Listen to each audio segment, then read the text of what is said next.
Good afternoon, everybody. My name is Mireya Solis. I'm the director of the Center for East Asia Policy Studies, and it's a pleasure to welcome all of you to today's program, A New Dawn for Protectionism, ?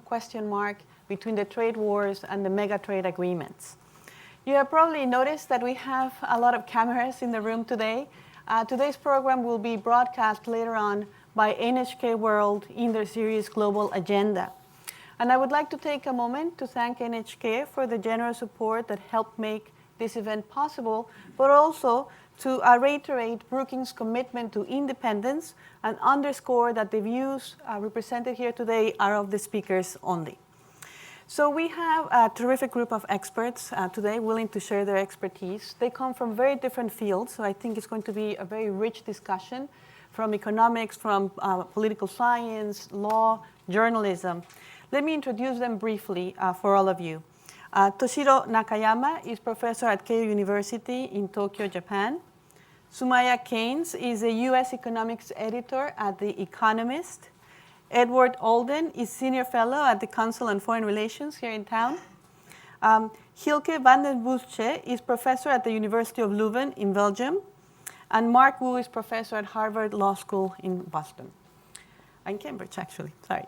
So let me take a couple of minutes to set the scene, to highlight some of the important trends and issues that the speakers will be discussing in much more detail. And we'll certainly be taking questions from the audience so that we can engage with you as well. I don't think it's too much of an exaggeration to say that we live in extraordinary times. And frequently we don't know where the world is heading, and certainly we don't know where the international trading system is going. Due to negotiation paralysis in the World Trade Organization, the WTO, you could say that the rule book on international trade and investment has not been updated for the last almost 25 years. At the same time, there is concern that the actions and policies of the two largest economies in the world could also undermine the multilateral trading system. China's rise has not seen the emergence of a market economy. Quite the opposite. Many of its market-distorting policies have created very significant irritants in trade. I'm talking about industrial subsidies, state-owned enterprises, overcapacity issues, theft of intellectual property. The list is long, and I'm sure we're going to get to that in today's discussion. At the same time, the Trump administration is calling for a complete reset of US trade policy. Is skeptical of multilateral trade agreements, argues that negotiating one-on-one is best for the United States, and has also been very critical of the World Trade Organization, making the case that it has not been fair to the United States. The Trump administration has reverted to what we call managed trade tactics, and that is trying to set outcomes to try to reduce bilateral trade deficits. And it's very clear that the tool of choice is the tariff. So there's going to be a lot of discussion today, I think, on tariffs and quotas. And of course, we all know that the US-China trade war has escalated very, very rapidly. Now, while all this is going on, while we see tariffs and quotas increasing, it's also very true that countries are very active, governments are very actively negotiating trade agreements. So Japan and the European Union have made the case that they still believe that multilateral trade agreements are best. And they have actually negotiated some very large, what we call mega trade agreements. You have the comprehensive progressive TPP, and of course the Japan-EU trade agreement. The Trump administration was not very happy with the Korea-US trade agreement or with the North America Free Trade Agreement, but did not terminate these agreements. It actually renegotiated them, and we're going to try to discuss what has changed or not changed. And there is, of course, now much more discussion about WTO reform. So there's a lot happening in the world of international politics, and we're going to try to address here some of the most important issues and what should we expect going forward. Now, having laid out that background, let me then turn to the panelists. And first, I think it would be important to take stock as to how come we are at this juncture in international trade politics. Why is protectionism on the rise? Now, when you say protectionism, what first comes to mind are tariffs and quotas. And President Trump is very fond of tariffs. He talks about them often and in a positive way. So I would like to first get a sense from the panel here is about what is President Trump trying to accomplish? And do you agree that tariffs are an effective, powerful tool to bring about that resetting of U.S. trading relations? So who would like to get us started? Why does President Trump like tariffs so much? Hilka. Well, I think tariffs could be an important instrument in this negotiation because size matters in this respect. The US has a very large internal domestic market. The Chinese exports go for 20% to the US. The US is importing 20% of its imports from China. The other way around, China is less reliant in terms of the US for its imports, but the US is very reliant on China for its imports. In terms of export markets, the US is not so reliant on China. So I think that sets a scene where the US is the larger market, and in that respect, I think retaliation through a tariff could bring about the changes that the US is asking for, meaning to level the playing field. I think that's why they also ask for the reforms at the WTO. There have been some occasions where the Chinese have not been respecting some rules regarding lax enforcement of intellectual property rights or some subsidization industrial policy mechanisms that the US has not been happy about. They have been asking for reforms for the past decade already, so I think it's something that didn't start with the Trump regime but actually occurred already earlier under Obama and so forth. And the EU and the Japanese have given it a lukewarm welcome. So far, I think the bargaining positions for them vis-à-vis the Chinese are also somewhat different. Mm-hmm. And I think the US is in a position where they say, well, we're going to use the tariff instrument as a way to pressurize the reforms that they want at the level of WTO and at leveling the playing field with respect to China. Let me say, I just think we all need to be clear that this is a historic gamble by the Trump administration. The U.S. government made the decision, and it came after many years of heading that direction in the mid-1990s, to push for the creation of binding dispute settlement in the World Trade Organization. The belief that U.S. interests were better served within a system where market power wouldn't determine outcomes, where all countries, regardless of size, would behave by a common set of rules. That was an amazing thing for a country like the United States, the largest and most powerful economy in the world, to support. We have now changed direction on that and gone back to an earlier notion that because we're the biggest kid on the block, because we have the largest market, we can push others around to our benefit. That may well be true, but we shouldn't underestimate what a radical change that is from where the U.S. essentially spent 45, 50 years after the Second World War arriving at. Mm-hmm. Sumaya. I'd just like to share my experience of sometimes people come to me and they explain to me that, well, what the president wants is tariffs. He just wants tariffs. And then 20 minutes later, someone else will come up to me and they'll say, you see, Sumaya, the president really likes deals, right? And so I think we need to bear in mind that when thinking about the president's objectives or the president's strategy, that can be volatile, it can be changeable, but also just remember always when we're having this kind of debate that the Trump administration is a collection of individuals, each of whom is vying for influence. And at the moment, it seems like the China hawks are in the ascendancy, the likes of Robert Lighthizer, with their more tactical processes. It seems like they're dominant in terms of their influence on the Trump administration's agenda.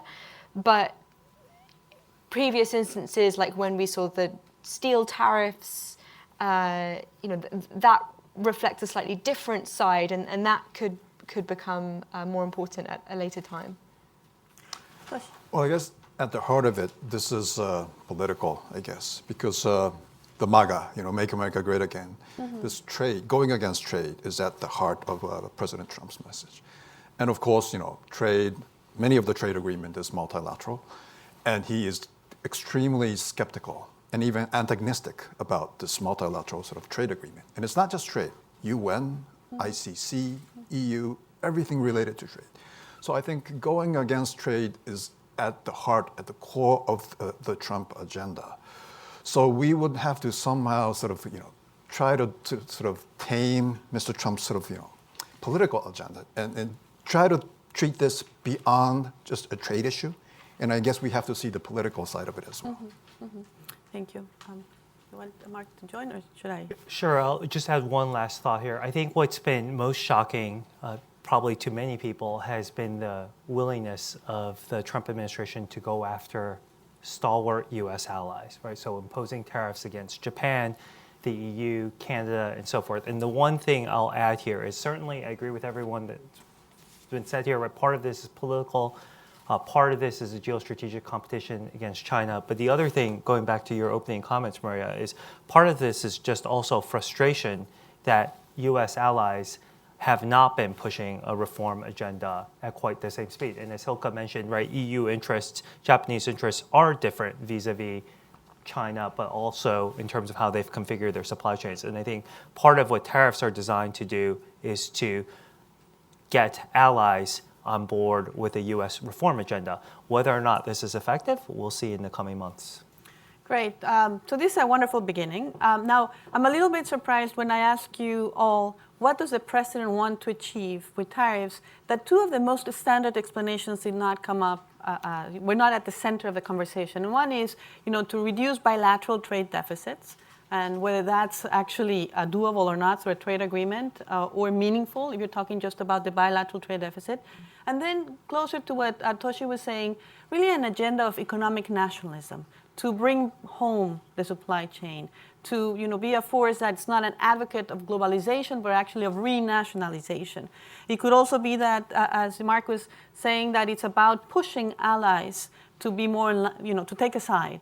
And as Hilke was saying, is for them to be really serious about WTO reform. Now, my opinion is that the president is not really doing this because he believes that he needs to be tough to get others to be fair and to open their markets. He's not pushing for free trade, it seems to me, because I look at the outcome of the US-Mexico-Canada trade agreement, and I see that the metal tariffs remain. So it's not really about eliminating the protection, it seems to me. So reactions to this? Yeah, so I'd add another objective, which is to raise lots of tax revenue, which he seems very excited about, and is probably not going to be a primary result of the tariffs. So on the trade deficits point, I think there it's possible that the trade deficits was helpful in terms of not helpful, but it was the thing that led to him identifying the trading partners that he would go for. Rather than it being a result that he is hoping to get out of a trade negotiation. So I think early on in the NAFTA negotiations, it looked like there may have been, it looked like they were going to go, like the Trump administration was going to be asking for something in the deal that would relate to the bilateral trade deficit, some kind of clause that would specifically reference that. And that isn't in the final deal. So it almost seems as though in the practical negotiations, perhaps some within the Trump administration have realized that it's not something that you can write into the trade deal. Now, famous last words, maybe they'll try and put it into some of the other trade deals, but I think it led to identification of the people to pick on. Very good. I mean, I think there's no question your point about economic nationalism. I think this is certainly in part about increasing production in the United States. I think you have to look at the tariffs and the pressure on trading partners as part of a larger strategy that includes the tax cut. Of course, the centerpiece of the tax cut was a big cut on corporate taxes. Makes the United States potentially a much more attractive investment location. And the deregulation initiative, again, designed to make it cheaper and easier for companies to invest in the United States. So I think there is a strong economic nationalist agenda here. I think the administration believes that the scales have been tilted in global trade rules against the United States, has made it too attractive for companies to outsource, to invest in other places and export back to the United States. I think they're trying to push the scale in the other direction. Toshi. Well, I think there's a sense that the U.S. is being ripped off, and especially among people who support Trump. And he came to Washington and said that I'm going to fix things. And that's what he was precisely saying during the election, and that's what he's supposedly doing in the White House today as well. So it's an important political message to his supporters that I am going to reduce the deficits. So I think he's going to keep on saying that, and it's going to be a symbolic message. But whether that would sort of really, turn things better, I think that's a totally different story.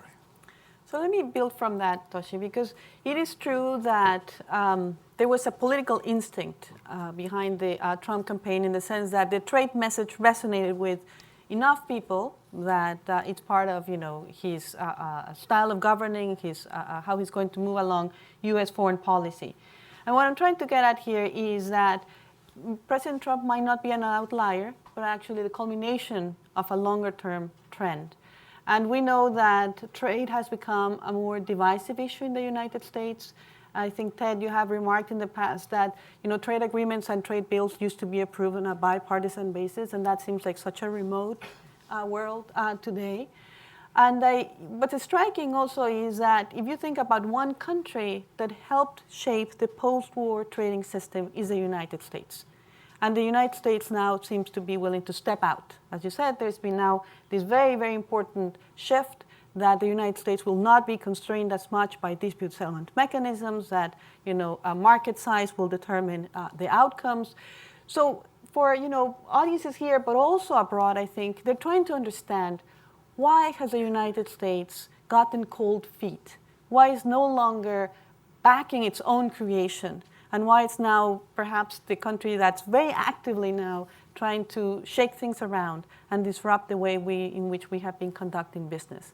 So what's happening in the United States that makes the Trump administration seem less of an outlier and more the culmination of a trend?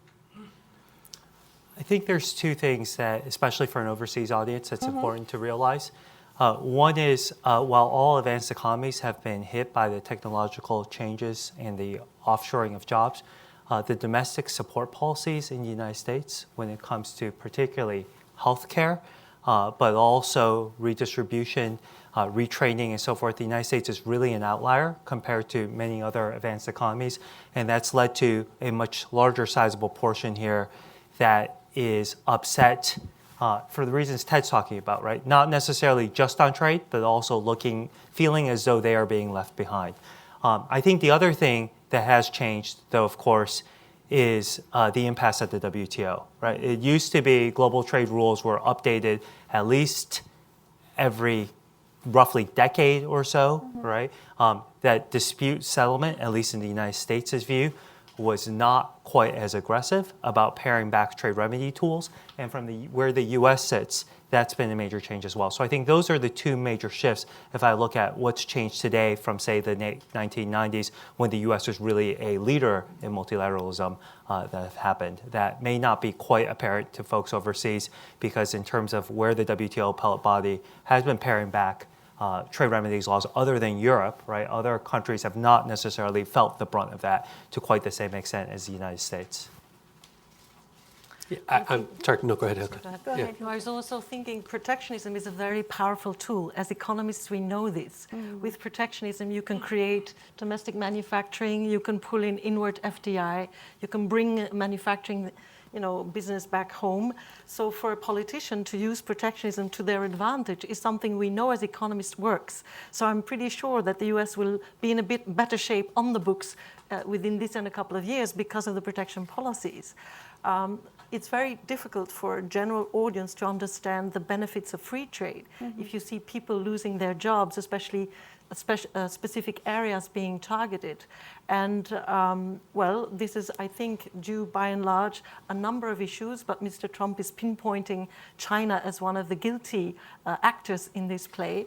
And so protectionism vis-à-vis China will bring certain benefits. It's just these are short-run gains. We know that as economists, again, in the long run, there is a lot of risks involved, which is why we're having the debate today. So I think getting re-elected and using protectionism to your advantage as a politician, I think is definitely part of the agenda. Then you want to jump in? Yeah, I mean, I think in the long run, as you said, we have seen this erosion of support for trade agreements over the years in the United States. You go back to 1979 when the Tokyo Round Agreement was voted on by the Congress. It passed in the House of Representatives by a vote of 395 to 7, and in the Senate by a vote of 90 to 4. I mean, that's how popular trade was, even at the end of the 1970s when we had begun to see the impact of Japanese competition. Over the last 2 decades, most of these agreements have squeaked through by a handful of votes. So there was this steady erosion. But I think the other thing that happened was the 2000s, the Great Recession and its aftermath. I mean, if you look at manufacturing jobs in particular, manufacturing as a share of U.S. employment has been declining steadily for years. That's mostly an automation story. But the actual numbers fell off a cliff in the 2000s. We went from 17 million jobs to about 11 million jobs.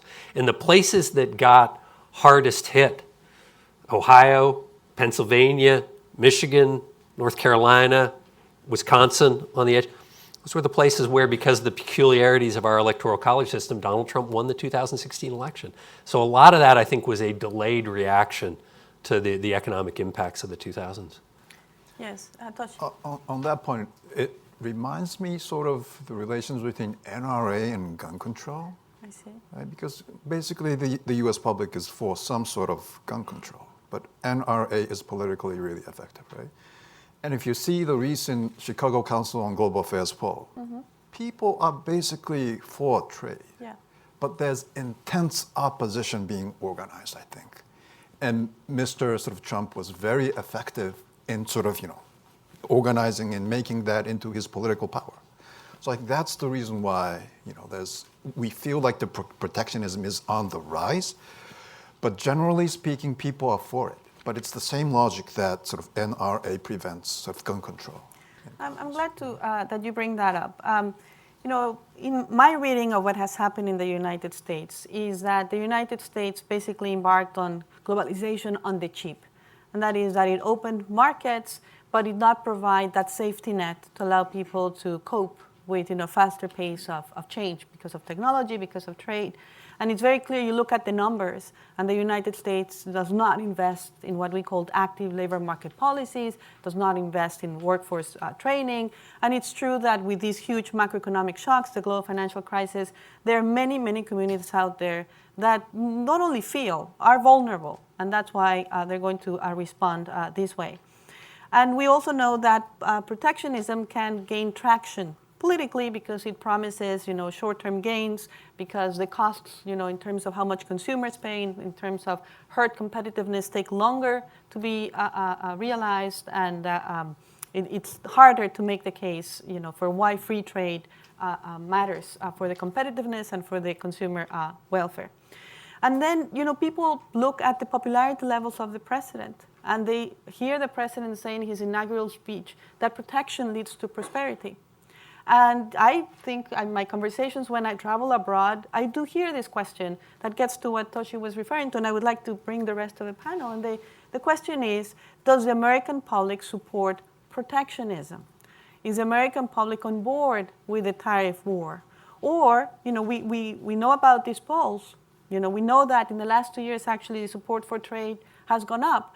But then how come the president is not, experiencing high heat because he's pursuing these tariffs? He actually seems to be pleasing a lot of people in doing this. So how do we explain this discrepancy between what polls tell us and what we see happening politically in terms of the president being supported by his base?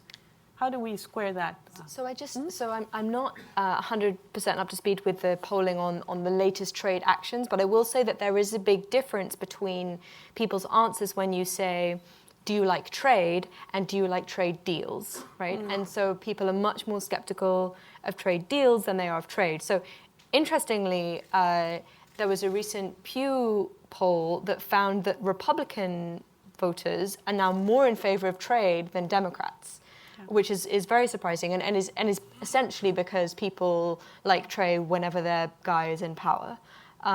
Whereas if you look at people's attitudes towards past trade deals, that's much more, Republican voters are much more skeptical relative to Democrat voters. So that's one of the kind of circles squared. We live in such a polarized country today that I think it's so hard to disentangle what the president is doing on trade with support for the president overall. And I recognize I live in Cambridge, Massachusetts, which is not anywhere close to emblematic of the rest of America. But I will point out two things, I think, on this point. Right? I think, one, there is a difference of attitude among the American public about actions on trade generally and whether or not there's a need to get tougher vis-a-vis China. Yes. And so I think when the polling doesn't sort of disentangle that, there's some of that that's captured there. The second point that I'll just add is that I think when it comes to looking at the president's actions, there are many people, particularly in the heartland, who believe, right, getting tough is part of a tactic to eventually getting us towards a deal. And right now, it's too early to tell whether or not a deal is going to happen. But for the general public, they just saw 2 deals that were just done the last month. So they think this tactic is working, even if it's hurting them. If more deals aren't forthcoming, then that might look at it differently. But at least on your question, why is this message resonating? It's because people are seeing a tactic and they're seeing results, and they don't go into the greater details beyond that other than to think, right, this is a president who got tough, who got more done vis-a-vis others who did not. And so I think that's driving some of this. But at the end of the day, it's still about this polarized view of do you like Trump or do you not? Thank you, Mark. And I'm so glad that you bring China, because we need to move from the talking just about the United States and talk about China as an actor in the international trading system. And frequently China's integration into a trading system is described as a shock. And in town, we hear more and more voices saying that it was a mistake to let China join the WTO. So what are your views on that? What kind of opportunities, what kind of challenges has the immersion of China as an export powerhouse and now as a very large foreign direct investor and so forth had on the system? And was the deal made at time of WTO accession a good deal or not? Well, my view on that is that trade policy is not a substitute for competition policy. And I think the World Trading Order has come to realize that. What do I mean by that? When China entered in 2001 WTO, there were no guarantees on its competition policy. You have to understand the World Trade Organization is an organization about trading rules. Let me just give you an example of the European integration. Not to say that European integration doesn't have any flaws, but one thing they did very well was before they entered the ex-communist countries of Central and Eastern Europe into the single market, they made sure that these countries rewrote their competition policies. So they made sure that the rules on competition these countries had were in line with what Brussels was having and all the other countries were having. It's only after that they could enter the single market. And nowadays, to be honest with you, we hear very little about some conflict with former Eastern European countries, which were also communist countries. Now, what happened with the China case? China got access to a club of free trade countries called the WTO, but there were no guarantees on how it would handle its competition policy. And the notion was that open markets will bring this about. Trade policy will be a substitute for competition policy. But now we're 20 years down the road, and we're seeing that China is still subsidizing its companies. And I think that's where part of the problem lies. The World Trade Organization is not a world competition authority. So by and large, you have competition policies that are still very much under the auspices of the national governments. And China is doing in that respect what it wants. The trade partners do not have any instrument to tackle that because it's under the national policy of these countries. The only thing by construction the WTO would allow you to do is to use tariffs to countervail that. So if you're finding out that China is subsidizing on very particular products, you can use an anti-dumping tariff, for example, to counter that. But you have to know that anti-dumping is only 1 or 2% about trade. All the products that are covered by anti-dumping cases, which the US is using a lot, which the EU is using a lot, but it's only 1% of trade. So I think what the Trump administration now is doing is saying, well, we're going for a much larger basket of goods, but we're trying to get that same leverage, meaning we're going to countervail your subsidization policies in the hope that it will level the playing field, and you're going to stop doing that, and that's what we want you to do. That's my understanding of really what's going on. Very interesting, Hilke. I'm sure there are other views who want to jump. I'd just say, and I'll defer to Mark on the China end of it, but it's been interesting to watch the debate here in the United States, which I've done quite closely going back to Tiananmen Square and Bill Clinton and the aftermath. And the United States made a historic gamble with respect to China. The decision was made to welcome China into the existing trading order on the hopes that China would embrace it and over time, in a way, become more like us. This was Bob Zoellick's notion of China as a responsible stakeholder. If you go back to the debates over China's entry in the WTO and the debates in Congress about whether to give China permanent normal trade relations. The Clinton officials talk quite openly about this. Graham Allison has a new book out called The Thucydides Trap, all about the challenge of integrating rising powers into the system. They were all quite conscious of this. And if you look at the debate now, there are a lot of folks in Washington who seem to me, they feel like jilted suitors. We reached out to China, we offered China a stake in this wonderful system, and China has rejected it. They've become less like us, they've become less of a market economy, they've become more state-dominated, they've less of a civil society, less free. And there is a real, it seems to me quite sudden, but it's been growing for a long time, shift in the opinion in official Washington. This is not Republican versus Democrat. This is quite wide, that China just didn't pan out the way we expected. And that's where you get the debate over, was it a mistake even to encourage them to join the WTO in the first place? I mean, I think the United States had no choice, but the fact that that question is even asked tells you sort of the depth of the angst here in Washington over what transpired. Toshi, and then Yes, Marcus. I guess in 2001, there was this hope that we could sort of shape the rise of China. Yeah. But this notion, I think, is collapsing in a very rapid speed. And I think just last week, Larry Kudlow here in DC used this term, trade coalition of the willing to contain China. Right? So I think there's this emerging consensus here in Washington that, of course, before that, people were talking about China being different from Soviet Union, that yes, in terms of security, there are some worries, threats, but in terms of economy and trade, it's a possibility. And we can use that leverage and then sort of shape China in a positive direction.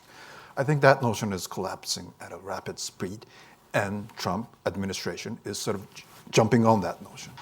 And it's not just, like you said, it's not just a Republican thing. I see sort of a consensus. There's, of course, difference in nuance, but a emerging consensus here about being tough on China. And trade is a very important component of that. I think the debate that is playing out is, at least in the West, a realization, right, to use Toshi's language, right, that the international rules or international law is not going to constrain or reshape the rise of China. And what I sense from my travels overseas is that, especially in Asia, people sort of look at you to say, how naive of you to have ever believed that that could have ever been the case. But there's a difference now in terms of tactics as to what to do now that this realization has come to fore. In most of Asia, I think no one ever expected that was ever going to be the case. And there is a much longer time horizon, so there is much more of a sense of at least this type of engagement, but caution and sort of hedging against, right, a China supremacy. That's the right type of approach. And they would like for the U.S. to maintain that type of hedge. And I think here in the U.S., there's a debate as to whether that's correct or not, or whether the U.S. is just being played by others, where at the end of the day, the U.S. does not want to return to a sovereignty-based trading order, or if it is going to return to that, inevitably, the sense here in the U.S. is, well, we might as well play our cards while we still have the upper hand. So I think that's the debate that's being played out here. But what I sense from my own travels is that overseas, there was not that same type of recognition that, right, that China was going to somehow engage in this type of economic regime change simply because it joined the WTO and that a rules-based system could do that, right? And I think in the US, we're just coming to terms with that. And my sense is also in Europe, right, there is, Hilke, as you mentioned, right, also a sense of now that the Chinese are moving up the supply chain and into actually innovation-driven industries and using these types of policies, what does that mean for Europe's own security as a whole as well? That Europe never debated vis-a-vis China, only vis-a-vis Russia. And I want to move into, the confrontation or the economic tension between the United States and China that preoccupies us so much. But before I do that, Mark, I know that you've written extensively on this, and that's why I want to bring it to the discussion here. On the China challenge for the WTO, and the sense that, if I remember correctly what you wrote, that there hasn't, there have been other non-market economies that were incorporated into the multilateral trading system, and the system could cope with them.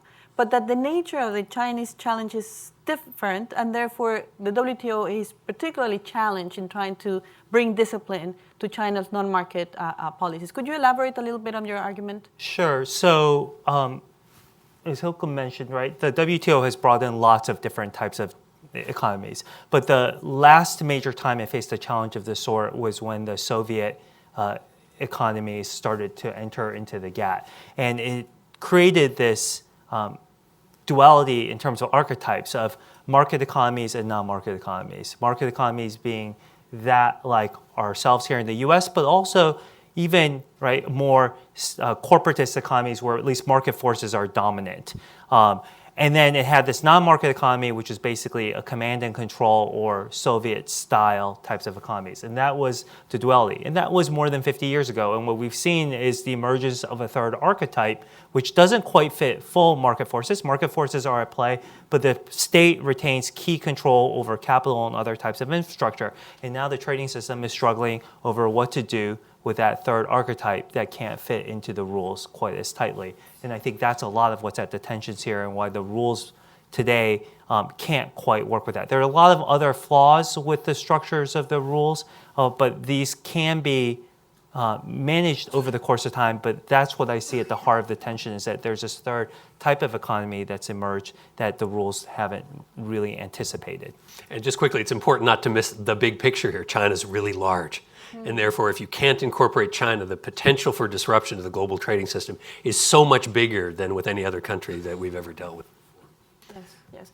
And when you have the two largest economies in the world now locked into this trade war, we're trying to figure out what's going to come out of it.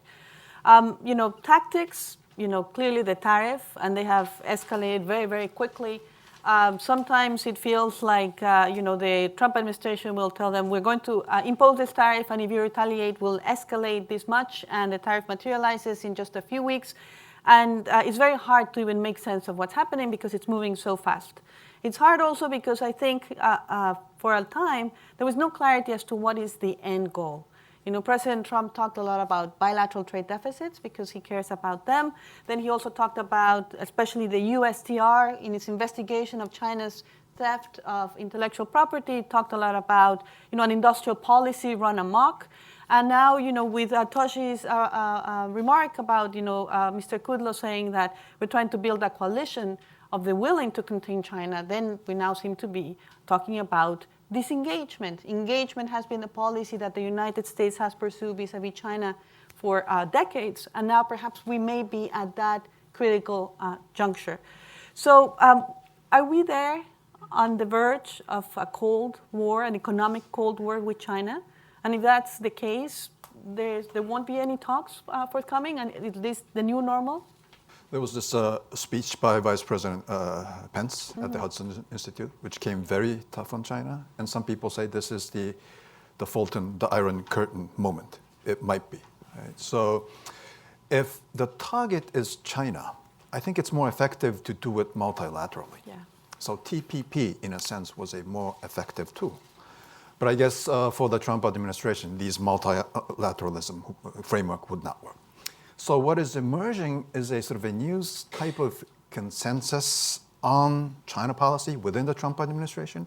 And that consensus involves sort of the geostrategic component, the protectionist component, sort of like the human rights component, the Xinjiang, the religious freedom, which Vice President Pence is interested in it, and sort of the basic hawkish sort of attitude, sort of represented by John Bolton.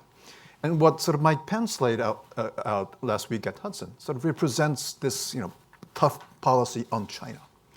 So I think this is a constant. Since this is a consensus, I think we would have to deal with it for a certain period of time. Can I point out that the WTO's problems is not just related to China, I believe. Yes. Even before China's entry in 2001, there were already, issues because look how long it took to conclude the Uruguay round. Yeah. It took about 10 years to conclude these trade talks in Geneva. So we have to look into the deeper causes of what are the institutional things that are just not working at the WTO.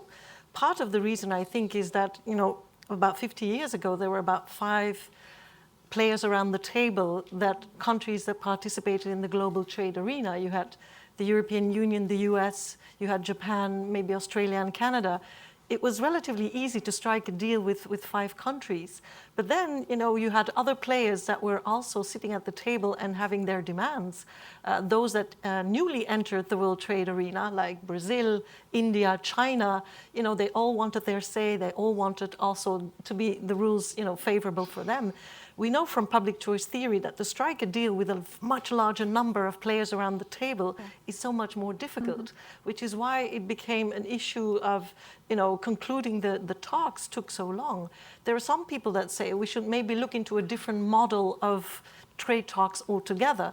We are doing now the multilateralism, but there is an alternative. People have suggested stepping stone theories where you first build trade agreements with the largest players in the world, say the largest exporters, and then you slowly take on board other countries that are sort of less important in terms of their trade share.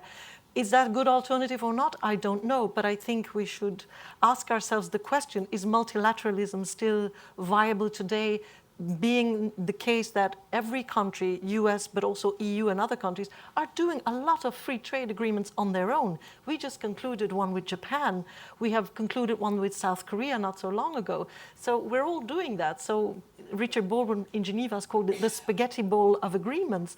So basically the multilateralism has been under stress for a much longer time. It's not just the fault of China. I think China is just seeing what's wrong with the rules and using it to their advantage. But I think there's deeper issues to consider. Thank you, Hilke. And that's a very good point, because we should not assume, as I was perhaps doing in this conversation, when you talk about tensions in the international trading system, it's just the United States and China. There's a larger context, and clearly the WTO has, in my mind, some design flaws.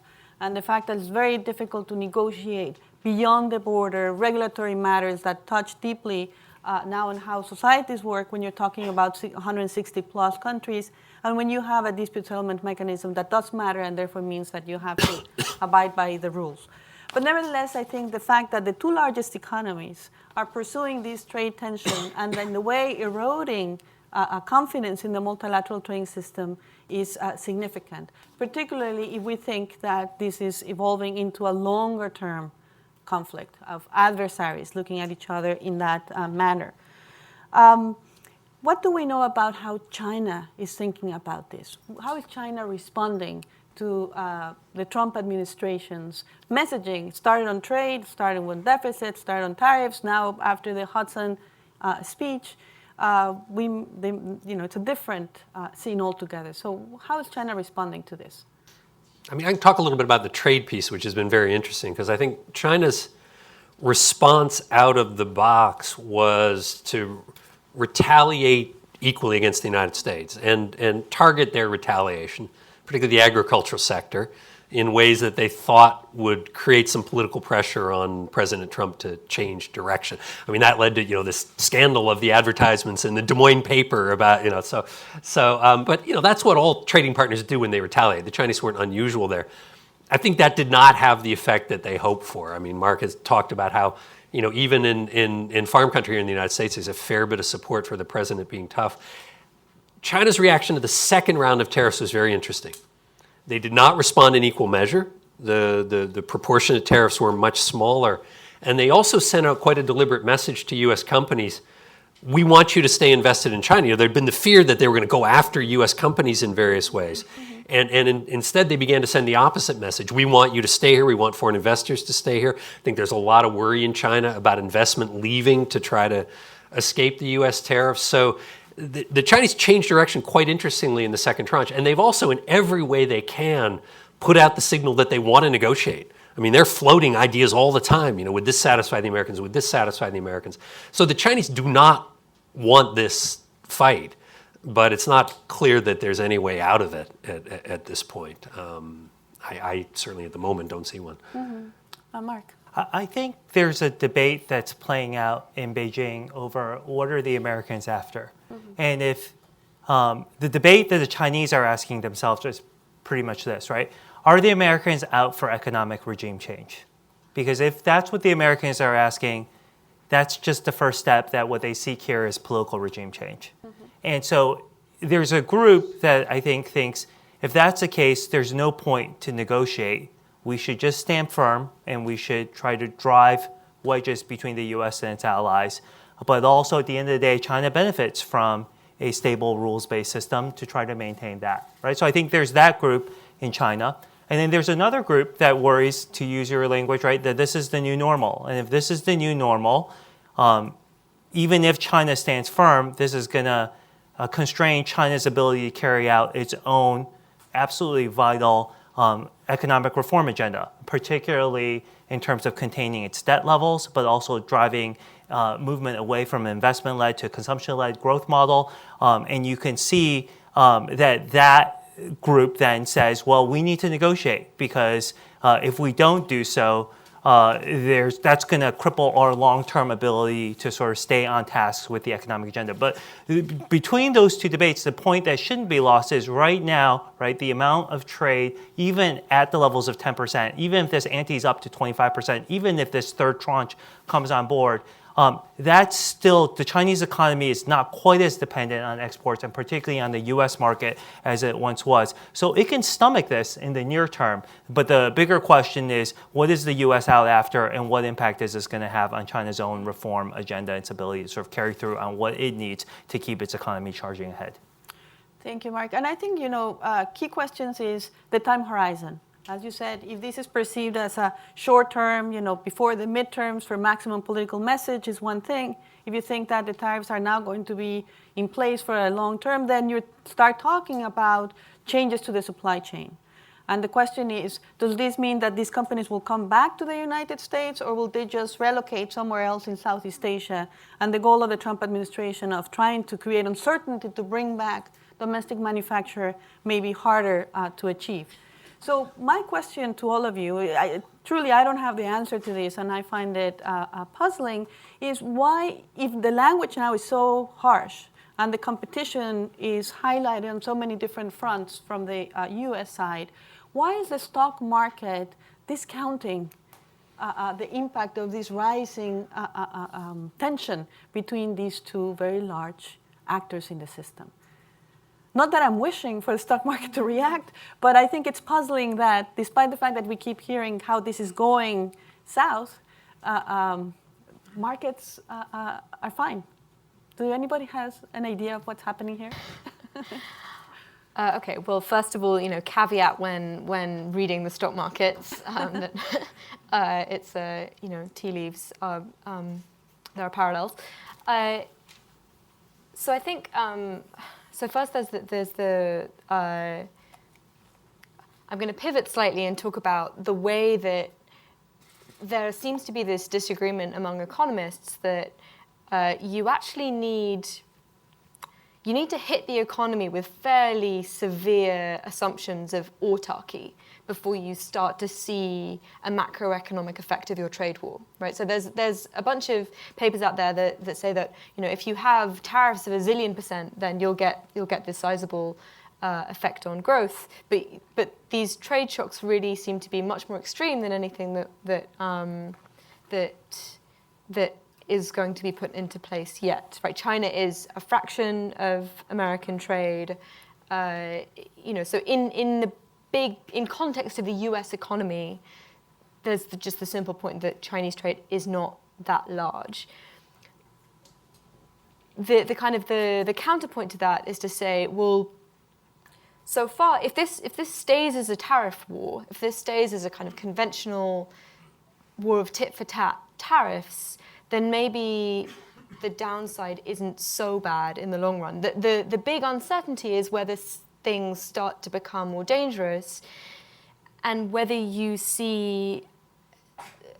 So imagine if the Chinese said we're going to restrict, sales of medicines, or supposing they put bans on exports of rare earths that go into smartphones. So at the moment we're thinking in terms of conventional tariff tax war where things become a little bit more expensive. If this changes into something where you have binary, on-off switches, then I think it is possible that particularly some companies could be worse affected than the markets are assuming. But yeah, that's... I'll just add one thought here. I mean, our stock markets are doing fine here in the U.S., in Europe, and elsewhere, right? In fact, we're seeing new records hit, and that's precisely for the reason that Samaya is articulating, right? The amount of share of the economy that's being affected isn't that large yet. And what business really dislikes is uncertainty, right? But we shouldn't lose track of the fact, right, the Chinese stock market is in bear territory. And if you look at many other key emerging economies, right, anyone here who's holding an index fund that's primarily pegged towards the emerging economies, right, those are being hit by this. And that's where these shocks are playing themselves out in the supply chain. So what we're really seeing is two different effects playing out in different parts of the world. Okay, question for all of you. Is there a coalition of the willing to contain China? I say this because, allies have been hit by tariffs, articulating national security risks, and they impose tariffs on metal, on aluminum. There is a potential that they could even be imposed on automobiles. We're talking about very high economic stakes. That creates some division. I think that Japan and the EU are working closely with the United States in codifying new rules to address China's market distorting policies. And there's an effort to look at industrial subsidies, state-owned enterprises. So they want to work on the rule side, but they might not necessarily buy into a tariff war. They might not necessarily buy into a war that's about containing China and not just addressing the market distorting policies. And, everybody's talking about, at least in town, we're very nerd here, about the US-Mexico-Canada new trade agreement or revised trade agreement having this clause that has been described as an anti-China clause, basically making it harder for Canada and Mexico to consider negotiating with China. Japan and the EU, they don't have yet an agreement with China. They're negotiating with the United States. It's conceivable that the United States will tell them hands off on trade negotiations with China. Are they going to say yes, given that they're being hit by tariffs, given that they may not want this larger geopolitical struggle, given that they may want to protect autonomy in the trade policy? So I think the tariffs are very much part of this trilateral initiative. So the European Union and the Japanese governments would never say that they support the policy of tariffs, but the European Union and Japan have wanted changes in the rules to address their issues with China for a while. The problem is that there's been nothing to get the Chinese to the table. The tariffs are the thing that gets them to the table. So while they might not endorse that policy themselves, they are a helpful instrument in making that plan get any results. When it's the 301 vis-a-vis China, right? But when it's the metal and the aluminum and they're being hit, sure, but automobiles. so far we've seen it's been impressive, the level of compartmentalization of those issues. I think so far, essentially, the EU and Japan have managed to separate those things out. I don't think it's been helpful, but I don't think it has interfered at a practical level. I think if there were to be tariffs on autos, then that could change. That would be a blow of a magnitude, of a different order of magnitude. But I think so far, it has been an irritant rather than a block. Mm-hmm. Very good. Other views on how allies are looking at the US-China trade war? Oh, I guess so far, Japanese government has dealt with the Trump pressure quite effectively. In terms of tariffs on cars, we've sort of, managed to sort of marginalize the issue for now. Mm-hmm. So, and also, since we're a direct neighbor to China, I think the threat perception, not just in terms of trade and economy, but in terms of security, the threat perception is larger than other countries. So when Vice President Mike Pence reacted in a very tough manner last week, there was a sense of welcome in Japan. And yes, whether the tools that Mr. Trump is sort of utilizing, is that effective or not, we're not sure. But there's a sense that at least now in the White House, you see a tough president who's trying to sort of deal with China in a very serious way, in a very different way, as the other leaders used to do. So it's a very ambivalent sort of feeling. But there is a certain sector, especially in the security and diplomatic community, that is quite comfortable, although there are worries about sort of the coming sort of issues on tariffs and the bilateral sort of negotiations on trade. Just quite quickly on Canada and Mexico, which I've been following pretty closely. I think the right language to use would not be a coalition of the willing, but a coalition of the unwilling. I mean, I think Canada and Mexico came to feel that they had no choice but to do a deal with the United States. They send, upwards of 75% of their exports to the U.S. I think they would prefer not to have to choose, to try to be able to maintain a broader network of trade relationships, including with China. But if the United States is going to force them to choose, and increasingly looks like that's the case, then their choice is a pretty obvious one. Just add one thought here. I think the three sides in the trilateral share a common diagnosis of the problem, but a disagreement as to how that problem should be addressed. But to go back to Hilke's point, I think it's important to realize that diagnosis of the problem shared by the trilateral is not necessarily shared by the rest of the world. And so I think in the U.S., there's a sense or this very realist recognition that that's the case. So why bother to work through the WTO when you know that this is going to be held up hostage over a time horizon, right? And I think Japan and EU have both been much more committed towards a rules-based, procedure-based mechanism towards resolving that. And that, I think, is at the crux of the disagreement. And we'll see how far they're able to bridge those differences over the coming months as the trilateral continues to work on this issue. And the point is that you can agree new rules between these three countries, but there's a massive inconsistency between that policy and undermining of dispute settlement in the WTO. So what's the point of agreeing new rules if you have also gutted your system of enforcing them? Yeah, well, and also the national security tariffs, right? That at the discretion of the U.S. government, you could impose tariffs, and you can negotiate rules on a trade agreement, but the Trump administration retains the discretion to bring up new cases, and the tariffs can go up regardless of the deal that was struck with these different partners. And related to these, the European Union reached a ceasefire, that's how it's called, by the trade, people who follow trade, with the Trump administration in July to avoid precisely this dynamic of tariffs and counter-tariffs and so forth. Japan also recently agreed to launch the TAG, Trade Agreement on Goods, although the American side likes to call this a full-blown trade agreement, so there's an important discrepancy there.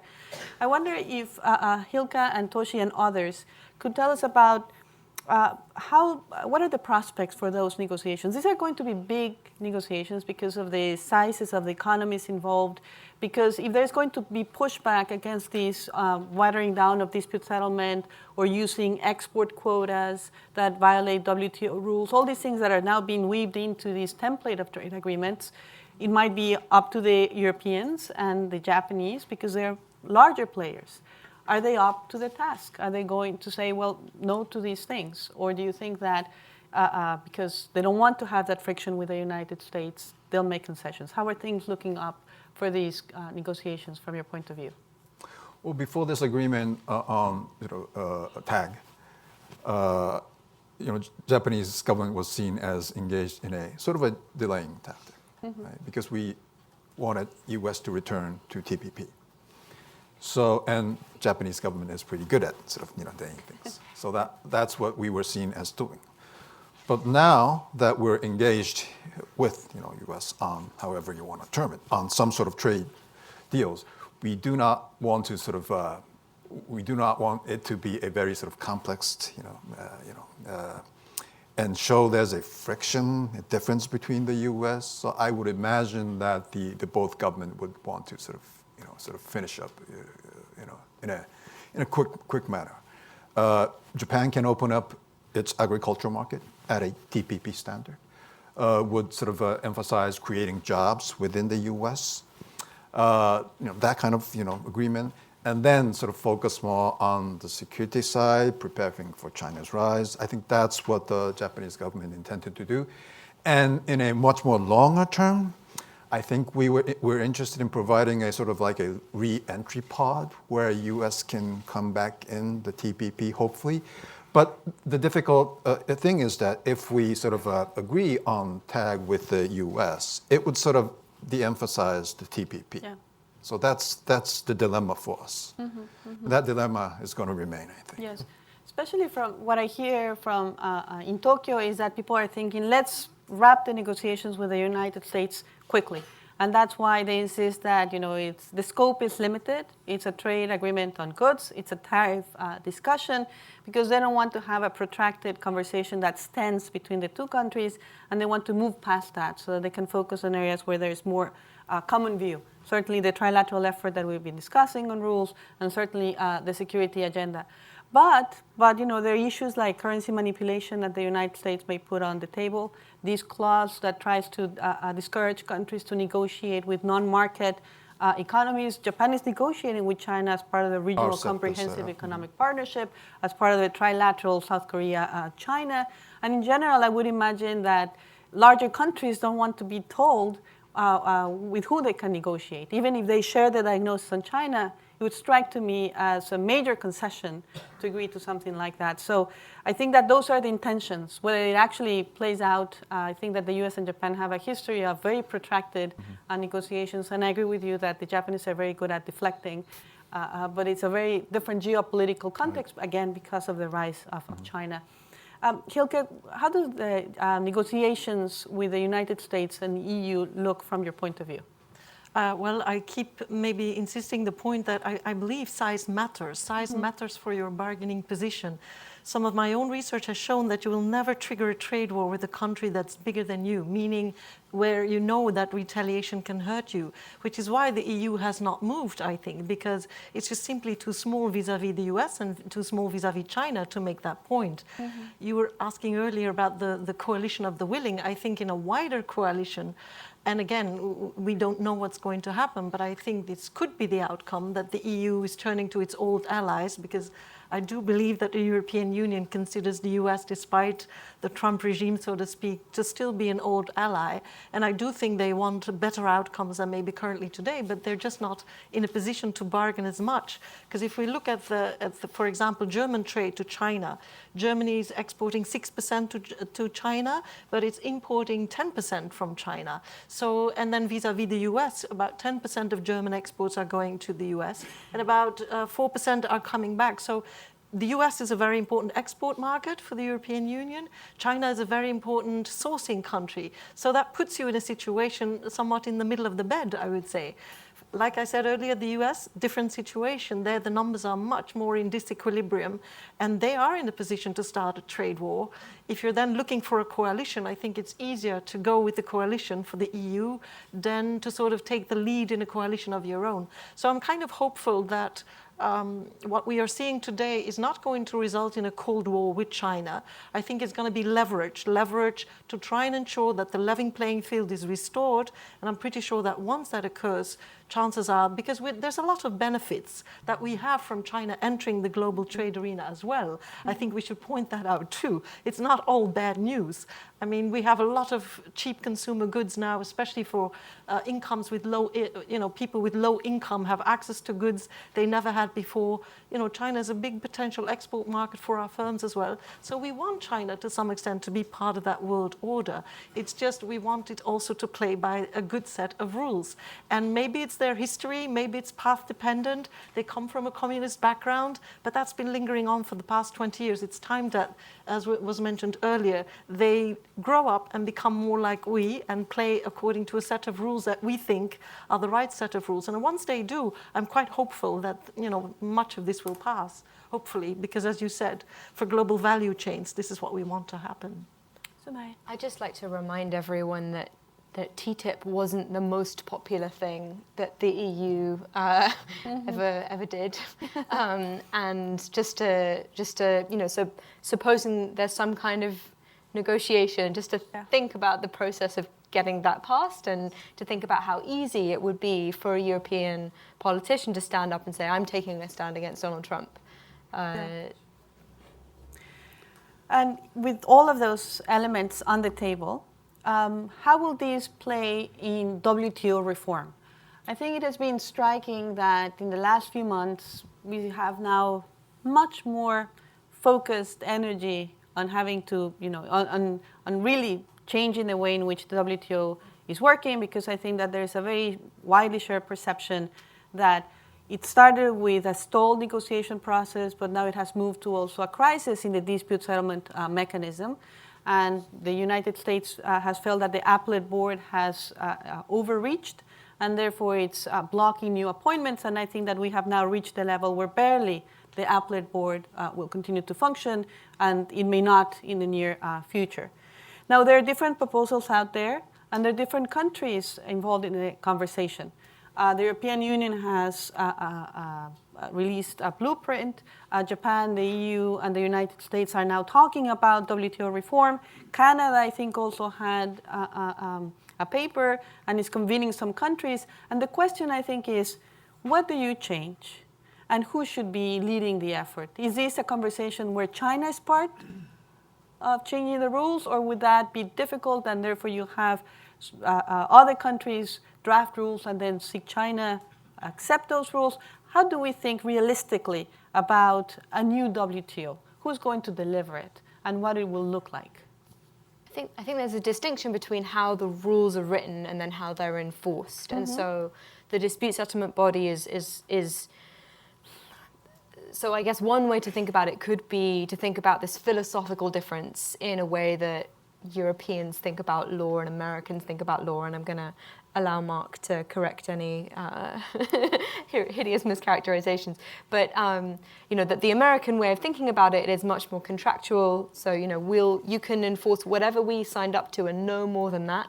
Whereas a European style is much happier to interpret what the intent when the people wrote the law. And that, if you're an American, you start to think that the way that the decisions have been enforced is this European-style way of thinking that essentially is imposing obligations on them.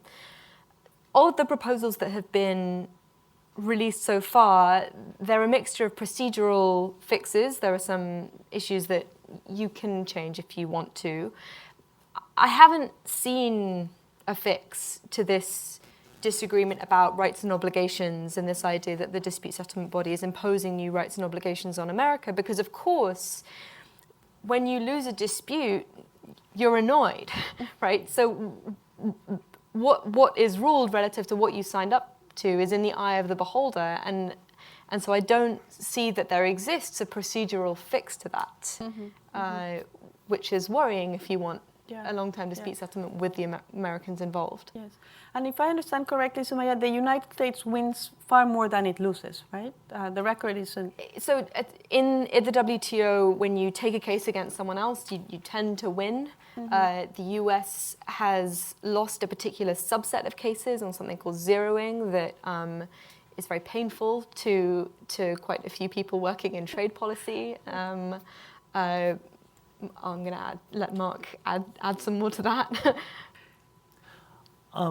I think when it comes to WTO reform, we're still in very, very early stages. And I think there's the appellate body issue, but really this is an issue about how do you enforce the rules, right? And particularly the thing that's important to remember about WTO law, this is not a normal court where if someone causes you this amount of damage, you go to court, you recoup that. Right? This is a court where you go and basically, if they apologize, then we call it a day and they stop doing it, right? But only when they don't stop doing it are you allowed to take action. And I think that really limits the amount of what you can do vis-a-vis a trading partner that you believe is acting unfairly.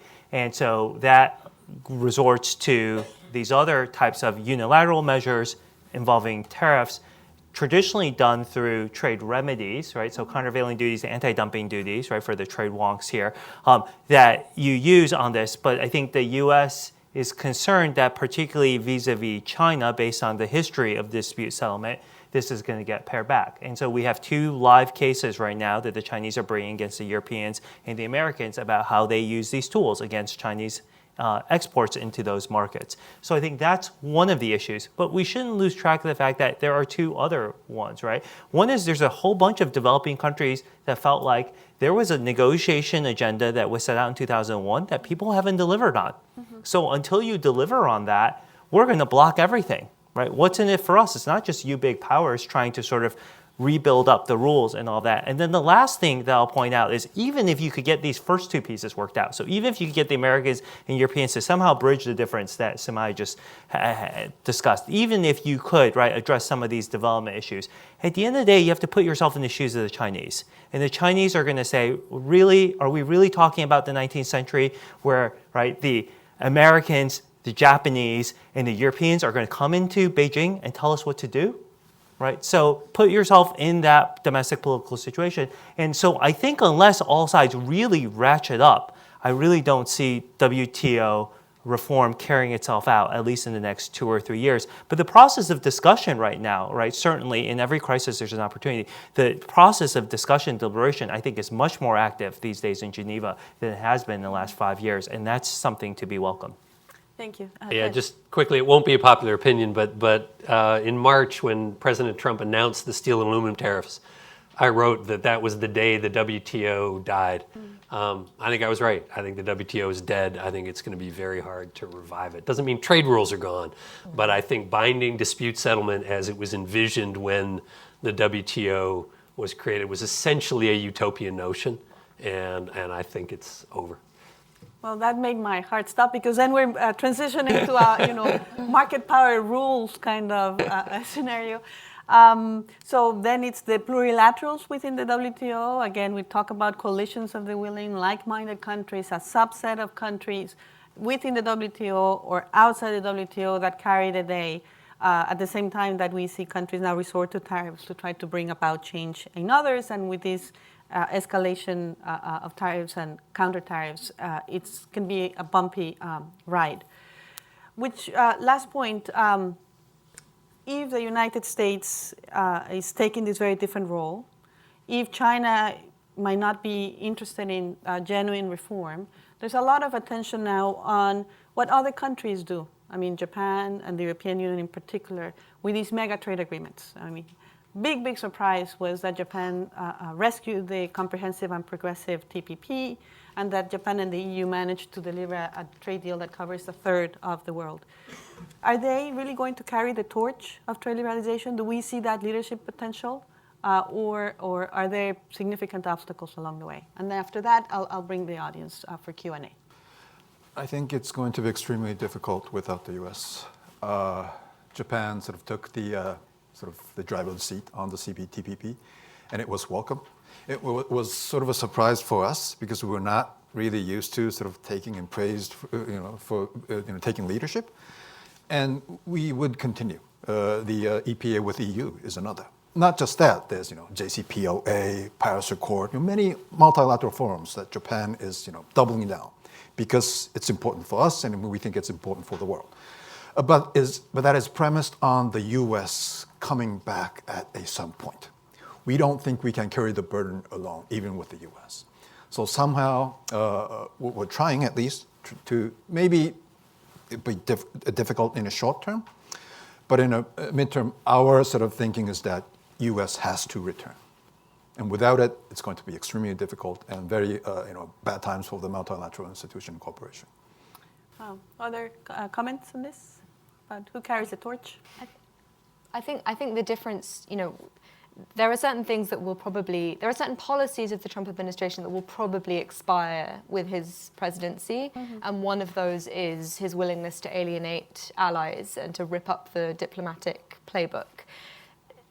The tension between the US and China is unlikely to expire, mm-hmm.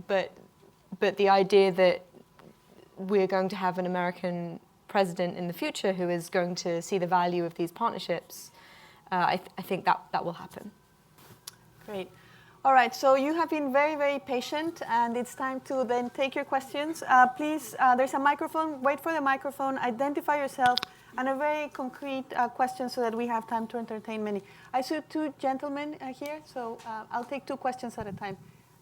And then the gentleman behind him. Thank you.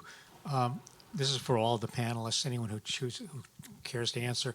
In view of the Pence speech and broader tensions, the recent claims of election interference, tensions in the South China Sea, concerns about human rights in Western China, the larger strategic implications.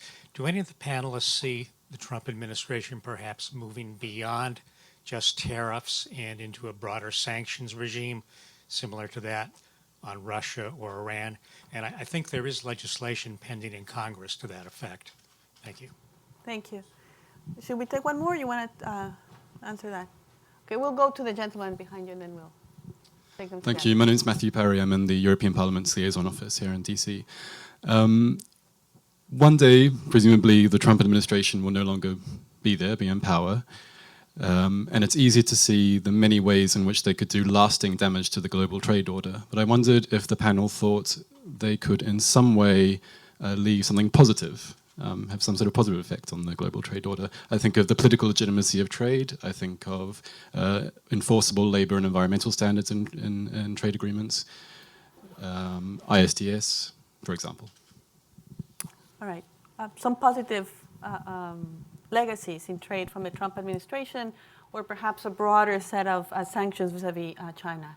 Any comment to that? I mean, I can take the second one if you want. I mean, I do think there could be some positive legacy. There has been a serious breakdown in any bipartisan support for trade that's been years and years in the making. And one of to me, the most interesting things about the new USMCA agreement is that almost all of the initiatives are aimed at the complaints we've heard from organized labor, the Democratic left, investor-state dispute settlement, the weakening of that, the rules of origin aimed very much at domestic manufacturing workers, the provisions on currency manipulation, again, organized labor has pushed those very strongly. So I think there could be some elements there that'll help rebuild some domestic consensus. I think the other potentially good point is these conversations on China needed to take place. We were in a holding pattern that wasn't going to stay held for very long.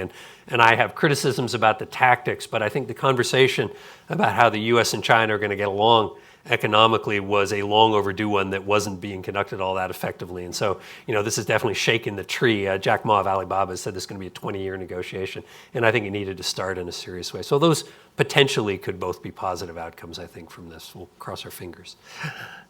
Yeah, I'm very much with Mr. Allens. I think the path we were on was not a sustainable one. There was going to come a clash at some point. And maybe this is the language that China understands. I don't know. The Chinese economy works in very different ways than in democratic societies. There, the leader is really the leader. And, if a leader that's tougher and stronger than you tells you something to do, maybe that goes down better in their society than it would go in truly democratic societies where you do not accept, too much interference from the outside. That's one observation. The second observation is maybe what we are observing is also some cultural shift, and this is maybe an opinion that's a bit adverse or not maybe shared by all, but at least when I look in Europe, in the younger generation, there's clearly a cultural shift going on. People have explored the world. The curiosity is somewhat down, so people are valuing much more now than before the local world they live in, the local sourcing patterns. It's there slowly, but some signs are just suggesting that people are a bit fed up with globalization, meaning that globalization to them has brought some good things, but also some bad things. So there seems to be some cultural shift going on, which personally I think is a dangerous thing, because we should not forget all the good things that globalization has brought us. But when I think of cultural shift, it's also having to do with evolution of societies. You can only think about the higher values, the intangible values, when all your material values have been satisfied. It's okay to care about, softer values in life, as long as your material values have been satisfied. You have a job, you have all the consumption goods in the world at a price that you can afford. You've discovered and traveled the world, there's nothing more to discover. Well, then you sort of retreat and say, well, it's not so bad at home after all. So maybe that's the state where the younger generation tends to go towards. But I think what they should not forget is all the wealth and the growth we've seen today is thanks to the global value chains and thanks to globalization. So to leave that and to say, oh, let's just go for a world order in which every country will become more autarkic and every country can do protectionist policies at the favorism of their own producers, I think would be the wrong way to go about. But I think that is a path that is in some people's mind, at least in Europe. I can't speak for the US, but that is something I think we should realize also. Very interesting. Toshi? I'm not addressing the question itself, but it has to do with the cultural aspect of things. We've been talking about trade, and of course, quite naturally, sort of in terms of economy. But I think at the heart of it, this is an identity issue. When people think about trade, especially in Youngstown, Ohio. The jobs are going abroad. Their community is sort of collapsing. Jobs are being lost. Their sons and daughters are not coming back. Their community, their comfortable space is eroding. So at the heart of it, it's an identity issue, more than a trade issue to a certain degree. So there would be a competition of these two totally different cultures. One sort of aspiring for a sort of more global community. But then again, this economic nationalism based on identity is, I think, quite strong. And I don't think we should estimate the strength of these identity-oriented politics issues. Just to add to this, I'm sorry, Mike, but can't help myself. The question, I think, is globalization rejected or taken for granted? Right? Because a lot of these, youngsters who may be thinking, well, it's local sourcing is best, but everybody, all of us are carrying our iPhone, and we would not want to pay 3 or 4 times more for that gadget, right? So it would also be that we just don't see how embedded we are in this. And, worries me a little bit that we might not realize the profound costs of protectionism as well. In terms of jobs lost, there have been a number of studies that, estimate if partners retaliate, say if the auto issue explodes and there's a counter retaliation, there are going to be a lot of jobs lost in this country as well. And these inward-looking policies, I think that one of the things that really drove the desire to create a rules-based system was to try to diminish state friction. And I don't think we should lose sight of that. So that inward-looking economic nationalism, I agree, is powerful, but also worries me tremendously. But sorry, Mark, you had a comment. I was going to try to attempt to answer the first question. Thank you. So I think with anything, there's always a chance, right? This war could get worse. But your question is, could it bleed over into the non-economic realm? And I think that possibility exists. So far, all sides have been very cautious to do so. But what might trigger it was one of the questions that you asked. Basically, if we see some of the cooperation in the other non-economic, but particularly security elements deteriorate, then I think we'll start to see the issue linkages play themselves out. The Korean Peninsula, nuclear proliferation, and the like along those lines. On the second question, one last thought that I want to add here is obviously the rosy optimistic version would be to say we all step to the brink, but then we all realize what's at stake before we collectively jump. Right? And we might hope that that's the case, but these are complicated political economies. And I think there's a sense, well, it's not really a cliff. Let's walk down a little bit and force the other side. And let's give them a little shove, right, to see what's at stake. The one thing that I think we should all keep in mind is there is a generation of Chinese that have grown up that did not experience the Cultural Revolution, right, for whom they've taken globalization for granted. And I think how this crisis plays out will affect their view of what type of stakeholder they want to be in the global system. And so I think that will be as critical towards determining the shape of 21st century global governance, their attitudes. And I think their attitudes are going to be shaped by this trade war that I expect will carry itself out for several years. Right? This will be the defining moment where they think about what's China's relationship to the world. We have time for 2 more questions. These 2 gentlemen in the front and then in the middle. Hello, my name is Max Pone. I'm a student at the George Washington University. I'm curious if you could comment on emerging markets and how the emerging markets play into this trade war and global trend, and any vacuum that might be left from from less U.S. trade globally, particularly regarding the BRICS, because we saw at the BRICS summit this past year that they were very much staunch defenders of international trade and whatnot. So I'm curious if you could just comment on that. Thank you. And one more question in the back. Stanley Kober. Recently, Christine Lagarde said at the IMF meeting, quote, "If the current trade disputes were to escalate further, they could deliver a shock to a broader range of emerging and developing economies." What is the danger of that precipitating another global recession? we're ending with all the positive notes, answers from the panelists.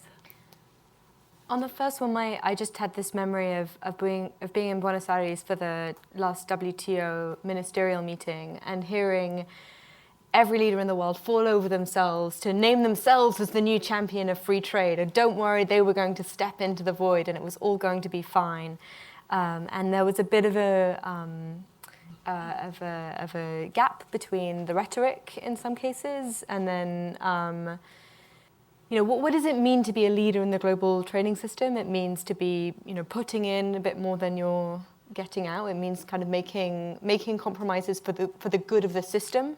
And I think in practical terms, looking at statements, I think people are still thinking of their own national interest. Mm-hmm. So I'll name two to just get the conversation added. I'm sure these aren't the only two, right?